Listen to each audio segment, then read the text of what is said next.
Hace años supe que había cosas que uno no puede guardar solo para sí, y cuando el peso de la memoria se vuelve mayor que los huesos, entonces toca abrir la boca y decir lo que uno vio.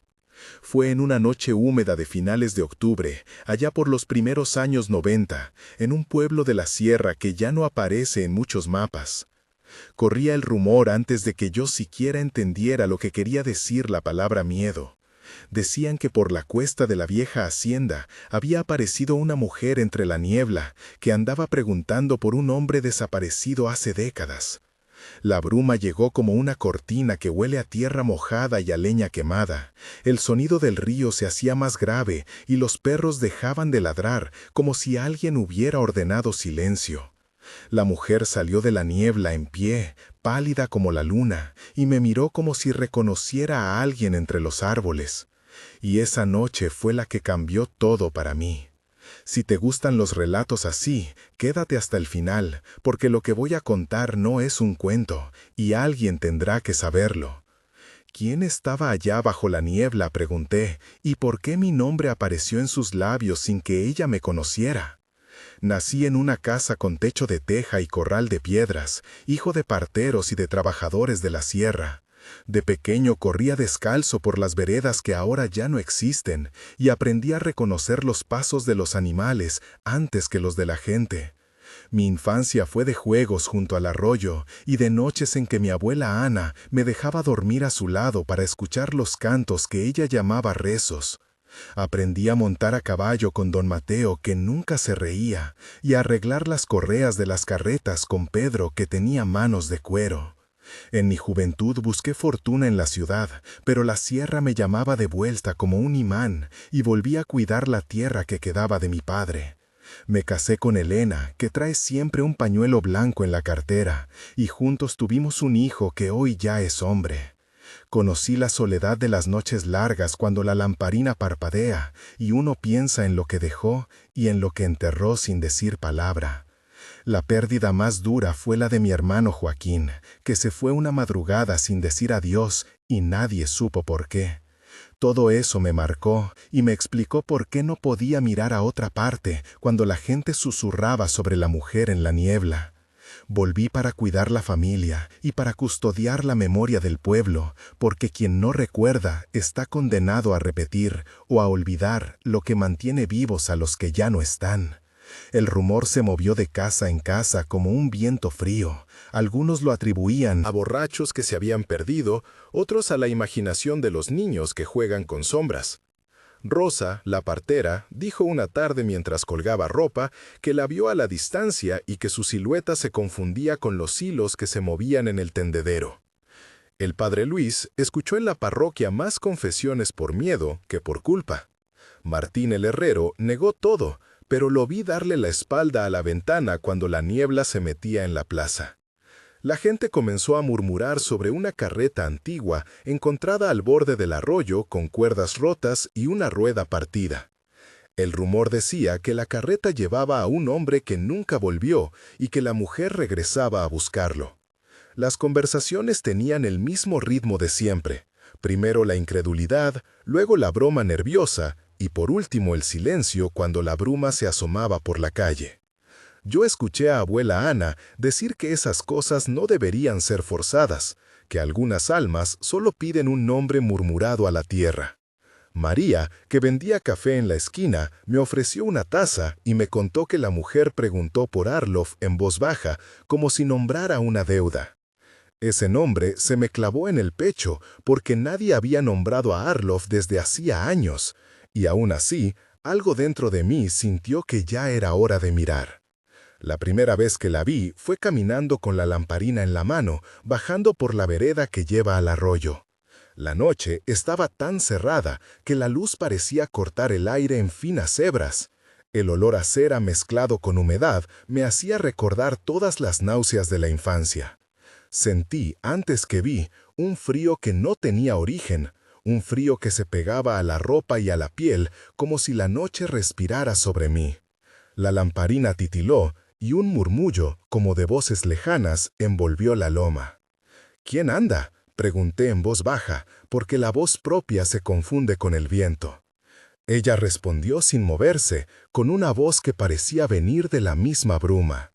«Busco a Arlof», dijo. Me quedé paralizado, las manos me temblaban y la lámina de luz de la lamparina tembló también. «¿Arlof?», insistí, buscando entre las sombras una cara que conociera. Ella metió la mano en el delantal y mostró un anillo viejo, oxidado, y su mirada se clavó en mí con una mezcla de pena y pregunta. «Dicen que ahí está», murmuró, tocando el anillo contra su pecho como si intentara recordar dónde lo había perdido. La conversación siguiente se alargó en intercambios que parecían no terminar. Le dije, «¿Cómo sabes mi nombre?», y ella replicó, «Lo pregunto porque el río me lo ha dicho», como si las aguas hablaran. Le pregunté qué le había pasado al hombre y ella contó en fragmentos una historia de carretas y noches sin regreso. Le pregunté si necesitaba que la acompañara hasta la hacienda, y ella dijo que su lugar era la niebla, que su destino era repetir la búsqueda hasta que alguien le escuchara. Le pregunté si yo debía hacer algo, y ella sonrió con una tristeza que me atravesó. Le dije, «No puedo, la gente no entenderá». Y ella contestó, «No se trata de que entiendan, sino de que recuerden».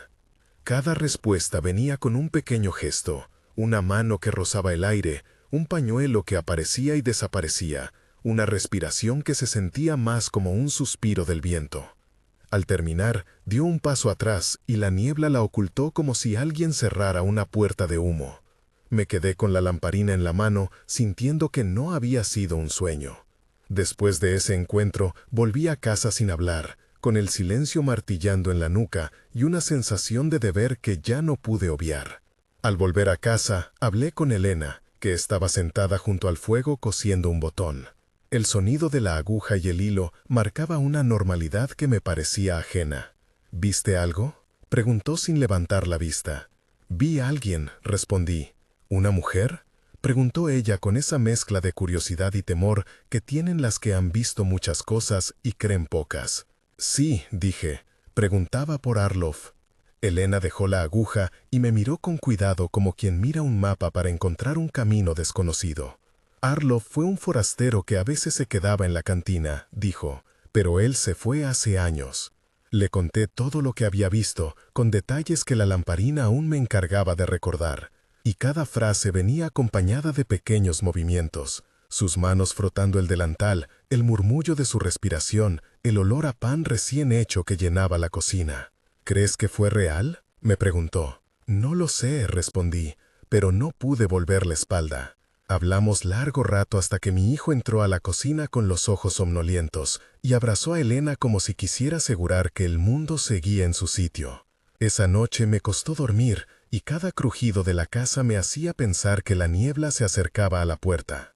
A la mañana siguiente me reuní con los amigos en la única taberna donde todavía se jugaba a las cartas. Allí estaban Pedro el carretero, don Mateo el viejo de siempre, Martín el herrero, Rosa la partera y Miguel, que trae noticias del pueblo vecino. El ambiente olía a leña, a cerveza rancia y a humo de cigarro. «Dicen que la bruma anda preguntando por alguien», soltó Pedro con voz grave. «Esos son cuentos», dijo Martín, golpeando la mesa. «Yo la vi», interrumpió Miguel, con la cara enrojecida, y todos lo miraron de una manera que mezcla burla con interés. Empezamos a discutir, cada uno con una postura y una historia que añadir. «Si es verdad, tenemos que buscar la carreta», dijo don Mateo, que siempre ha sido de soluciones prácticas. Y manos firmes. «¿Y si es trampa?», preguntó Rosa. «No es trampa cuando una mujer te mira y pide por alguien», digo yo, y todos me miraron con esa mezcla de recelo y respeto que te dan por haber visto algo que ellos no vieron. «¿Quieres que vayamos juntos esta noche?», preguntó Pedro. «Necesito compañía», respondí. «No vayan solo», me dijo Elena antes de que saliera, y su mano en mi brazo pesó más que cualquier advertencia. La reunión en la taberna se transformó en un plan, y las palabras fueron intercambios largos cargados de tensión. «Si la vemos, ¿qué hacemos?», preguntó Martín. «Le hablamos», dije. «No la perseguimos», agregó Rosa. «La llevamos con el padre Luis si podemos», sugirió Miguel. «La llevamos hasta el arroyo», dijo don Mateo, firme. «Si es un truco, la enfrentamos», afirmó Pedro. Hubo silencios, miradas que buscaban asideros en las historias ajenas. ¿Y si es peligro?, preguntó alguien. Entonces nos hacemos cargo, dije yo. No dejaré que se burlen de algo que pide justicia. Había en cada frase un gesto, una mirada al fuego, un vaso golpeado contra la mesa, el olor a tabaco impregnando la madera. Al caer la tarde salimos en un grupo de 6, llevamos lamparinas, herramientas y la sensación de ir a corroborar un hecho que desbordaba lo posible. Cada paso hacia la vereda fue un intercambio de bromas nerviosas que no lograban cubrir la inquietud. En el camino la niebla se volvió mucho más densa de lo que nadie esperaba, se pegaba a la ropa como una tela húmeda y el canto de la cigarra se apagó como si alguien hubiera tapado sus bocas. Empezamos a llamar a voces y la voz rebotaba entre los árboles con una cualidad metálica que hacía eco en el pecho. «¿Quién anda?», grité, y luego Pedro respondió, «Aquí estamos». De pronto un grito cortó la noche, un sonido agudo que vino desde la llanura y nos congeló por completo. La lamparina de Miguel se apagó y el aire olía a ozono, a algo que había pasado muy cerca. Caminé buscando el origen de aquel grito y sentí una mano agarrar mi camisa desde atrás. «Corre», dijo Pedro con la voz rota. Intenté moverme, pero algo a mis pies me hizo tropezar y sentí el peso de la tierra en las rodillas como si la noche quisiera aferrarme. «No me dejen», dije con la voz que me era extraña. Oí pasos alejarse y voces que decían «vamos», seguido por la respiración atropellada de quienes se iban. Fue la traición más clara que recuerdo, amigos que eligieron la luz y me dejaron con la oscuridad. La sensación fue de caída lenta, luego de alivio porque la presión cedió y después un miedo que sabías que no te dejaría tranquilo. Logré levantarme con las manos embarradas y vi a lo lejos la forma de una mujer que desaparecía entre la bruma. Al volver al pueblo, los que se habían ido dijeron que todo era exageración, que los sonidos eran del viento. Nadie quiso admitir que había huido. La búsqueda nos llevó después a donde encontraron la carreta, un viejo artilugio con el costado roto y la madera llena de lodo seco.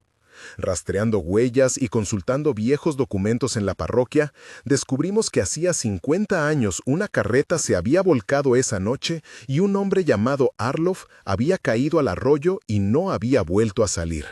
El relato fue un cruce entre historias y registros que el padre Luis guardaba en una carpeta amarillenta. Examinamos la carreta con cuidado, describiendo cada clavo y cada astilla como si fueran piezas de un rompecabezas. Encontramos restos de telas, un anillo corroído y fragmentos de una carta que hablaba de promesas incumplidas. Don Mateo excavó una pequeña tumba improvisada con la ayuda de Pedro y Martín, y cada palada levantaba un olor a tierra antigua que nos costó respirar sin recordar. Enterramos lo que pudimos identificar y le rezamos con la voz temblorosa que tienen los que piden por el descanso de alguien que no supieron proteger. Cuando cubrimos la tumba, sentimos una calma que fue como un sedazo lento, como si un peso se hubiera corrido de nuestras espaldas. La gente del pueblo vino en silencio, y la abuela Ana puso unas flores secas sobre la tierra. No fue una exhumación grande ni una ceremonia con pompas, pero alcanzó para que la niebla pareciera menos insistente por algunos días. No todo quedó resuelto con la tumba. Un tiempo después corrió otra historia, distinta pero conectada, sobre una sombra que se plantaba a la entrada del pueblo y que no dejaba pasar a quien traía mala intención. Un forastero llamado Esteban llegó con promesas de comprar tierras y con una sonrisa fácil. La sombra lo vio la primera noche en que quiso inspeccionar los límites y lo puso de rodillas frente a la vieja puerta del poblado. Hubo quien dijo que la sombra tenía ojos y otros que afirmaron que era la misma mujer de la niebla en otra forma. El caso que recuerdo con más claridad fue el del niño Miguelito que se perdió una tarde jugando cerca del acantilado. El forastero quiso llevar al niño con excusas sobre trabajo y dinero. La sombra apareció en la entrada, se interpuso entre ellos y no permitió que el forastero pasara. Hubo gritos, forcejeos y la gente del pueblo salió al compás de la alarma. «¡No se vayan!», grité tratando de entender qué sucedía, y la sombra, que no hablaba, actuó con una decisión que era casi humana. El forastero terminó yendo por otro camino, y a la mañana siguiente lo encontraron muerto en la ribera, con el rostro pálido y una expresión de miedo que no pude describir. La sombra fue para muchos una justicia, para otros una advertencia. Los padres que gritaban agradecían a algo que no conocían, y algunos lo llamaron custodio del pueblo. Esos episodios trajeron más preguntas que respuestas. Hablé con la señora Rosa, que juraba haberla visto cubrir al niño con su chal, con el padre Luis, que prefería hablar de rescate de almas, y con Martín, que decía que no hay justicia que no termine por llamarse ley de la tierra. Cada testimonio venía con detalles sensoriales: el frío que dejaba la sombra en la piel, el olor a lluvia antes de que cayera, el sonido de pasos que parecían doblar la gravedad. Discutimos qué hacer, si dejar que la sombra actuara o intentar quemar su origen con fuego ritual. La abuela Ana puso la mano sobre mi hombro y me dijo que no tocáramos lo que no comprendíamos. Algunas cosas se cuidan con memoria, dijo, y así el pueblo permaneció vigilante, no solo por miedo, sino por un respeto que mezcla gratitud y temor. Meses después, la rutina de visitas y pequeños rituales se instaló en mi vida como una costumbre que no sabía que necesitaba. Un mes tras los hechos, aún sentía la garganta apretada cada vez que pasaba por la loma. Iba al arroyo, colocaba una piedra con el nombre que habíamos encontrado o dicho en voz baja, y encendía una lamparina que dejaba hasta que se consumiera. 3 meses después, cuando algunas noches la niebla volvía a asomar, la gente ya no salía en grupo a perseguirla, sino que encendía velas en los umbrales y dejaba el paso libre. Se creó una especie de guardia tácita, donde Rosa y don Mateo, entre otros, se turnaban para mirar la entrada del pueblo. Se hablaba bajo, se cantaban rezos no muy distintos a los de antes, pero con la entonación de alguien que ahora cree que su voz puede sostener a otros. Se organizó una pequeña placa a la orilla del arroyo con el nombre de Arlof y la señal de la carreta. Se siguieron contando historias en la taberna y en la plaza, algunas con sabor de advertencia y otras con devolución de humanidad. A los 6 meses, la calma era distinta. Ya no era el silencio del que se asusta por nada, sino una tranquilidad que venía de haber puesto nombre y lugar a lo que atormentaba. Seguíamos cerrando puertas con llave, y al anochecer encendíamos lámparas, aunque la electricidad ya llegaba a ratos. Mi familia y yo seguíamos haciendo una pequeña ceremonia al pasar por la loma. Elena dejaba un ramo de hojas secas, y yo tocaba la tierra suavemente mientras decía el nombre. Hoy, cuando vuelvo al pueblo y camino por la vereda, siento que hay cosas que fueron resueltas, y otras que quedaron en suspenso. Cada tanto, la niebla aún regresa, pero ya no con la misma insistencia de antes. Los niños juegan sin tanto temor, y los forasteros que vienen con promesas suelen mirar hacia la entrada como si algo invisible les mida la intención. Yo mantengo la costumbre de encender una lamparina en la noche, de pasar por el arroyo y sentir la bruma en la cara, y de recordar a Arlof y a la mujer que caminaba entre la niebla. Antes de entrar al pueblo, enciendo una vela pequeña y la dejo en la ventana. Es un rito sencillo que es a la vez agradecimiento y vigilancia. Aprendí que no todo puede explicarse con palabras, que a veces el pueblo tiene la memoria que nosotros no quisiéramos tener, y que hay figuras que aparecen para obligarnos a mirar lo que hemos enterrado. Si te gustó este relato y quieres escuchar otros como este, suscríbete y cuenta en los comentarios si en tu pueblo existe una historia parecida. Empieza tu comentario con "en mi pueblo", porque así podemos juntar los hilos de lo que la niebla trae. Gracias por escuchar esta memoria, y si alguna vez pasas por la loma, deja una piedra y di el nombre que recuerdes, porque eso es lo único que algunas almas piden para descansar.